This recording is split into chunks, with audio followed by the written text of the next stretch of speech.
Children play football at one of Azerbaijan's many refugee camps.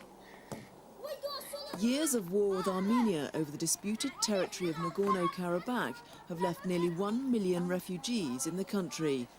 7 years after the ceasefire, conditions remain poor, with many of those displaced scattered around the capital, Baku.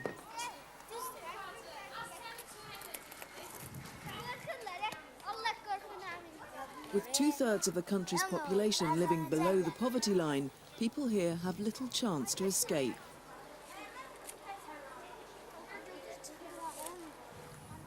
Ilgar left Nagorno-Karabakh 7 years ago. His wife and 2 sons had been killed in the early years of the war. After escaping from his hometown, Khojaly, Ilgar managed to settle next to an old Soviet factory on the outskirts of Baku. The paradox, living on top of oil and being so poor, is something Ilgar has to live with. He has nothing to do but build a barrier with old pieces of metal and wood to protect his small piece of oil-sodden land from robbers. Amazingly, theft has become a common experience around here. But Rusky, his dog, is well trained and does a good job in keeping away any thieves.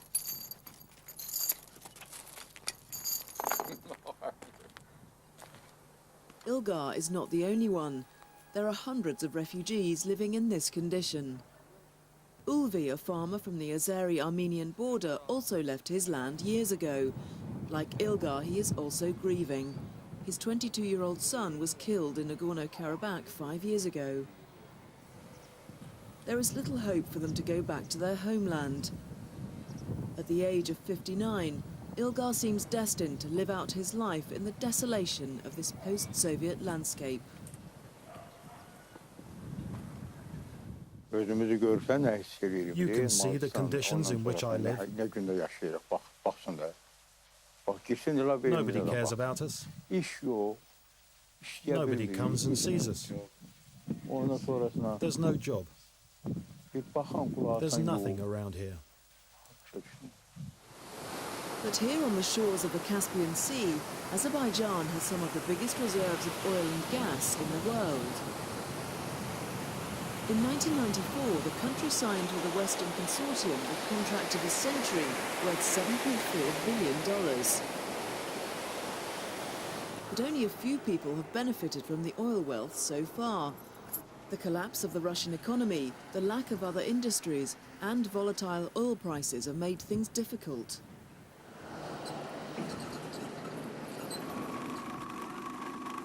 Azerbaijan's oil is still a magnet to foreign investors.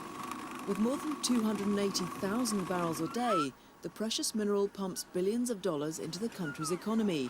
It's 80% of the gross domestic product.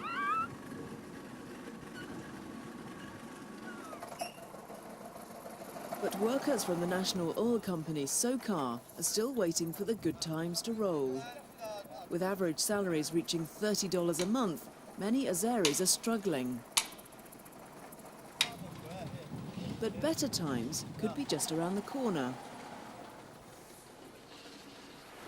SOCAR says it's expecting $60 billion from foreign investment in the oil sector.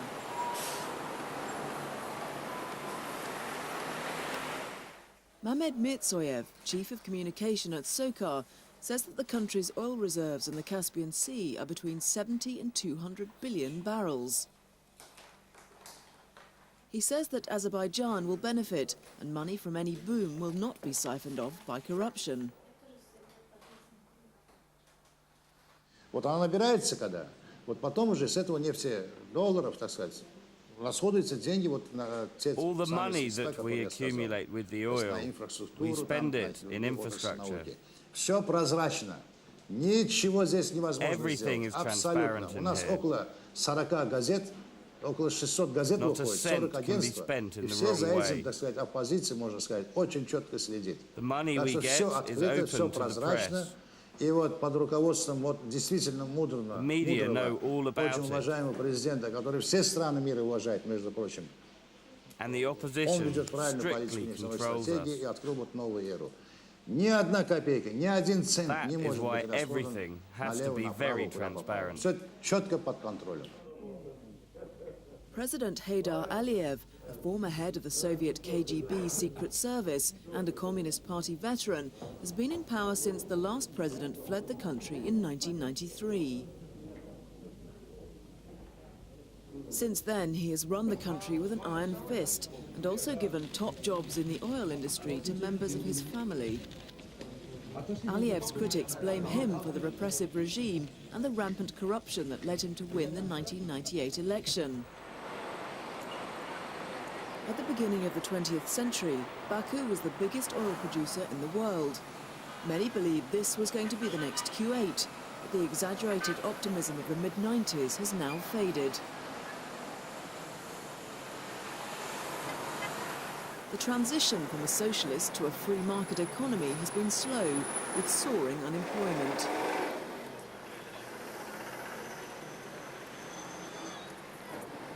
The majority of the 8 million Azeris are Muslim, and the government is struggling to build a secular state. In this Caucasian republic in Central Asia, America's war against terrorism has not been popular, although the government has given its support to Washington.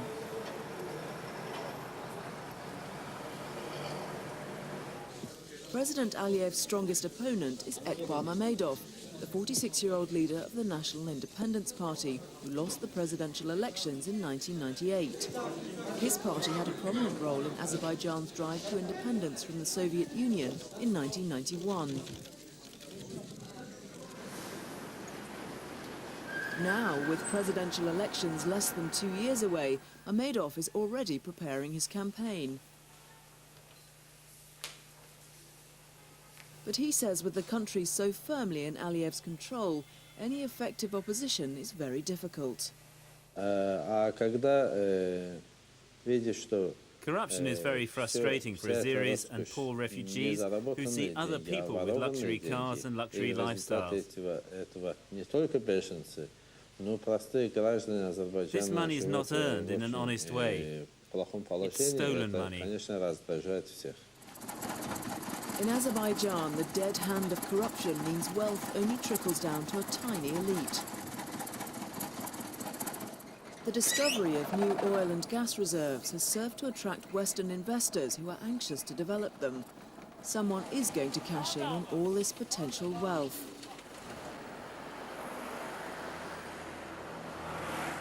But for the majority of Azeris who have waited for the past 10 years for the oil money to filter down to them, there's little hope that life will change.